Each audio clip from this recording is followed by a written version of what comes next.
So I'm here with wife, and one of our more interesting pastimes is watching Moonshiners Master Distiller Distiller, right? Uh-huh. And tonight the episode is called Corn Stars. And when I got the book backwards. Mhm. When you're a crazy reader like me, it's surprising the things that come up sometimes. They started speaking about how this guy came from England, landed in Virginia, where my family landed in Jamestown around 1640-ish, somewhere in there. And I've done a very deep dive into that history. And part of that history is in this book, Virginia Immigrants and Adventurers, 1607 to 1635. There's a partner book that goes along with this that's a different term of time. But this is the one that mentions the guy that's in the television episode. So his name is Jim Thorpe. This says a biographical dictionary, and it's written by Martha W. McCartney. So I was sitting there going, Jim Thorpe in Virginia. I'm going, I recognize that name. Where have I thought, I better send one of my books over there. So in the back of this book, whole bunch of names, right? And I start flipping through to find the Thorpes. And actually in the other book, there's a whole bunch of Thorpes too, but not George. It was George Thorpe, correct? Uh-huh. Okay. So I'm going to find George Thorpe in this book because besides the fact that he's like master distiller of moonshine made from corn in the United States, there's some other information in this that's very interesting. So here on page 693 is a whole section about George Thorpe, and it's the same guy. So in the episode, it mentions that he started a college and it didn't work out, and that was about it. And to those moonshine guys, his whole legacy is making moonshine, and that's about it. But there's a lot more to George Thorpe. And I'm going to skim this to a degree. He was a gentleman pensioner, gentleman of the King's Privy Chamber in 1614, member of Parliament for Portsmouth, as well as a member of the Virginia Company, an investor in Bermuda.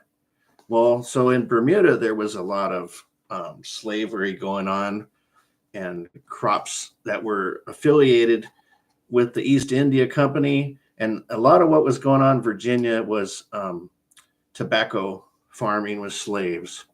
And unfortunately, my family was involved in that, and I feel terrible about it. But I'd heard rumors through our family for years that that was part of our story, and I've confirmed it since then. So Virginia was a real bad period in our country, obviously. Thorpe and his cousin in 1618, Sir William Throgmorton, joined Sir George Yeardley and several investors in forming a partnership known as the Society of Berkeley 100, the purpose of which was to establish a private plantation in Virginia. The settlement, called Berkeley 100, the society received its patent, and on February 18, 1619, George Thorpe informed Sir George Yeardley that the patent had been written out by his Indian boy. So apparently he had owned an Indian boy or hired one, probably owned one. After preparing carefully for the voyage, he set sail for Virginia with Captain John Woodliff on the Margaret of Bristol on September 16, 1619. Virginia Company officials noted that Thorpe, who was named to Virginia's Council of State, was supposed to serve as deputy for the college land. So there's the evidence that ties into the TV show. In compensation, he was to receive 300 acres there and 10 male servants. So again, sounds like 10 slaves. Thorpe returned to England briefly, but in September 1620 went back to Virginia, this time with William Tracy, with whom he jointly governed Berkeley 100.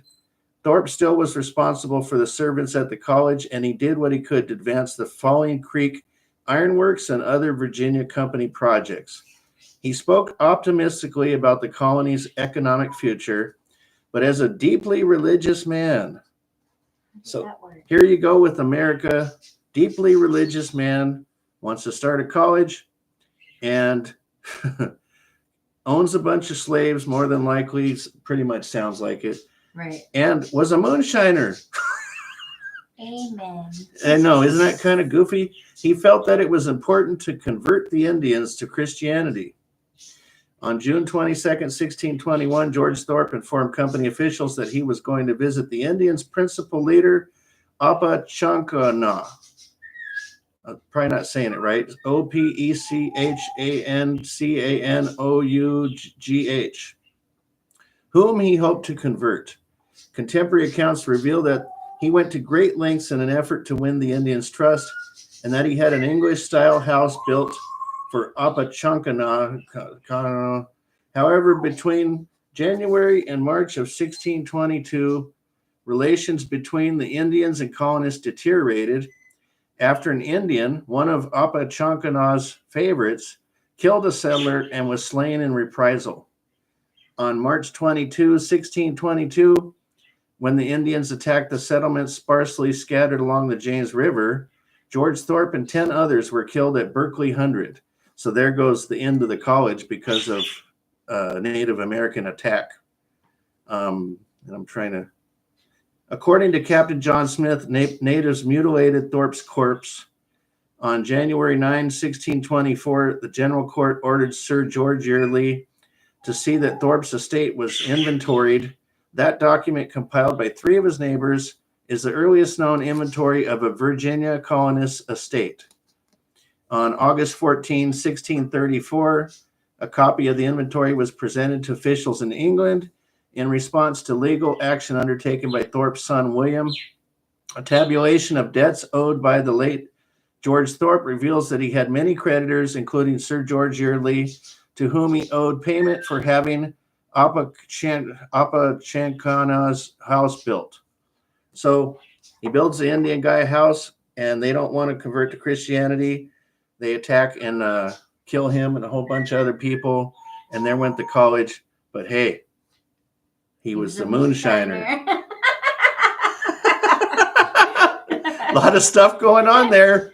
But hey, the key item of note is that he started corn whiskey. Yeah. I guess. Go Moonshiners, corn whiskey. Yeah. Yeah. Right? I guess. So anyway, don't know what to think about all that. Yeah. I guess they got an hour-long show. They can only say so much, but they probably don't want to talk about the fact that he got mutilated. And I mean, I don't know. Go NASCAR. No, that's later. You can't. Okay, sorry. You can't tag NASCAR into the. Okay, sorry. Maybe you can. I don't know. Okay. Bye. Anyway, Virginia immigrants. My bird's laughing over there. Yeah, it's funny, huh, Polly? I don't know what to say about any of that, but the weirdest things you see in books, man, end up on TV and come out different ways. He's a moonshiner.